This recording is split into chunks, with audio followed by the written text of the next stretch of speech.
One of the first steps you can take in optimizing your blog for faster and better usage is to reduce the amount of background processes that are going on behind the scenes of your blog.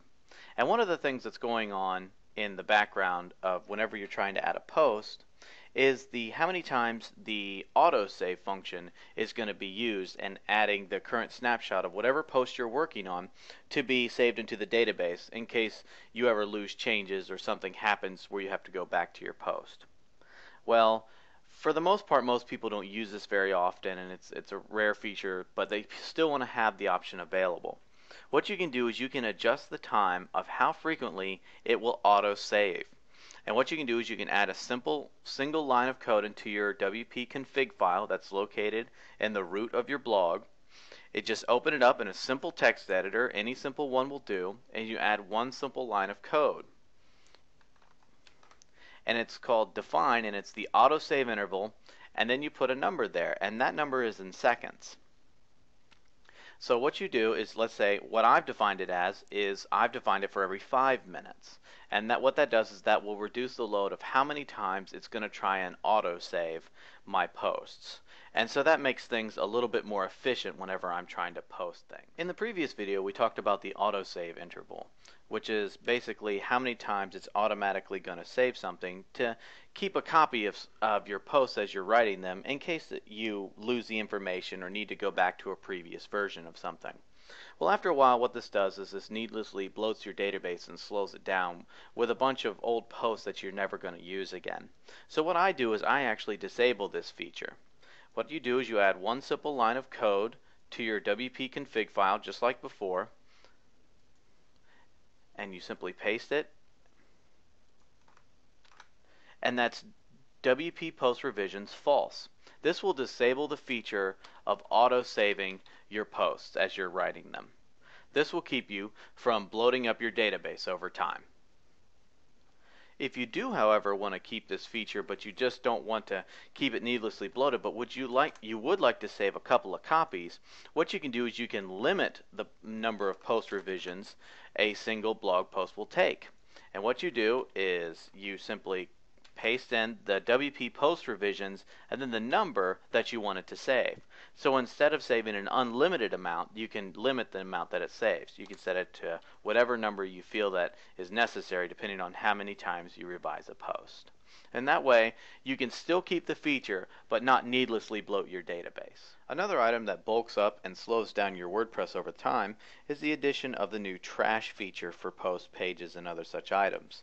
Instead of deleting them permanently out of your database and off of your web server, it will instead put it in a trash area that will sit there and allow you to rethink whether or not you wanted to delete it. What you can do is after a while this thing will automatically delete after 30 days, but if you go through a lot of images and you go through a lot of comments and other things along those lines, that stuff can accumulate pretty quickly. So what you can do is if you want to, you can completely disable the trash feature by setting the empty trash days to 0 inside of your config file. If you want to, you can set it to a lower or higher amount depending on what your personal preferences are, but to disable it completely you just set it to 0. Over time, through regular use of your blog and your database that supports your blog, your database will use little snippets and files called overhead in order to make sure that it runs properly. Over time, these little snippets called overhead will accumulate, bloat, and slow down your blog and your database. You can optimize and repair your database to delete this overhead, but it's kind of a process to do. WordPress automatically does this for you, but by default the feature is not enabled. So what you have to do is simply open your config file and do a define of WP allow repair and set this to true. This way this will automatically allow WordPress to repair and optimize your table without you even being logged in. It's a great feature, but it's not enabled by default. So enable the feature and it will do everything for you. Keep your WordPress database running smooth and quick. Another thing you can do to optimize your blog is to reduce the amount and the size of your JavaScript and CSS files that are used throughout your blog, plugins, and theme on your website. You can install a free plugin that's available on the WordPress plugins directory called WP Minify. Just do a search for WP Minify and install it as normal, and then click the Activate button. After it's activated, it'll work right out of the box, but there is a settings page that you can go to that will allow you to do some more advanced configuration if you are an advanced user. But by default, it will automatically crunch and minify and reduce the amount of files that are sent to your users as they explore through your blog. Another thing you can do to speed up and optimize your blog is enable caching for your blog.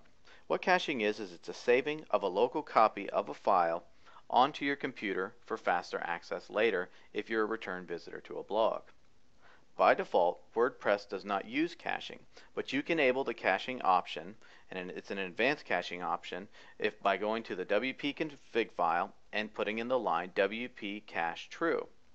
What that does is it allows for the advanced caching to be enabled inside of your blog's files. There's also a plugin available called WP Supercache, which is very popular and a lot of people use for the front-end files and the front-end posts of your blog for faster access from your users later.